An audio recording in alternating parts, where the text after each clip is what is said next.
Okay, so let's see. We've lived in this place we're in right now just a little over 6 years, and it's a kind of very small road, and right across the street from us are 2 empty lots, and then there's the Pacific Ocean. And so every morning when I pray, I have a pretty clear shot from my bed, because I kind of pray in bed in the morning before I get out of bed and read my Bible there, because I can look at the ocean. I really like doing that. So over the years, I've started to notice, and there's nothing on these lots, which is just really spectacular. I really enjoy it. Being able to just have a clear shot of the ocean. I can see parts of it from other parts of our place, but that particular one is great. Anyway, I started noticing a couple of years ago that they started piling trash, like right in my view, like old palm branches and just stuff they're clearing. When they do clear the property, they just put it right there. And I'm going, and I've been a little miffed about that.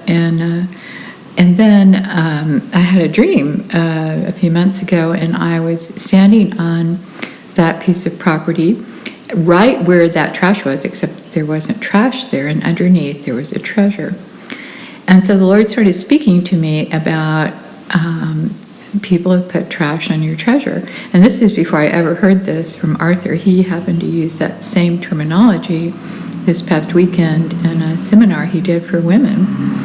And he said, look at where your treasure has been trashed, and that's what God is trying to, to develop. And I started going, okay, this is what God's been trying to tell me, that there's trash on top of my treasure, because in my dream there was this huge treasure chest buried below that. I have my name on it, and it's just massive with all these jewels and pearls and all this stuff, and I'm going, no idea what this means, but it some sort of treasure in the land, which land does give you its gifts for sure. It's supposed to yield to you different gifts. Anyway, finally the last few days I've been realizing that the trash on my treasure is my faith, that's what's gotten trashed over the years. And that's what the enemy likes to trash. Okay, if I start having faith about anything, it's like the exact opposite starts to happen. I mean, to the point where you just go, there's just no way this could ever happen, right? And I started thinking, this is my treasure that's really been trashed, because the bottom line of it is I've had great faith all along. Ever since I was a little child, I always felt like there was always possibilities. There was never anything that couldn't be done. I mean, my parents are dying. I kept thinking, no, there's got to be a way they can live. So, and that was a gift God put in me.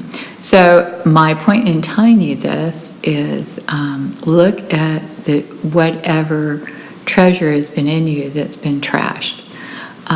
Especially by the enemy, especially by other people. I know over the years, the biggest thing to me is people just look at me when I do share with them about what God's telling me to believe for, and they just look at me like, that's totally impossible. And, over the years, and I'm talking about 20 years, 30 years, 40 years, it takes its toll. And, it takes its toll. But the Lord has just been telling me, don't let people trash your treasure. Get the trash off your treasure, and don't let people trash your treasure. So look at where God, where you've been trashed, and that's where your treasure is.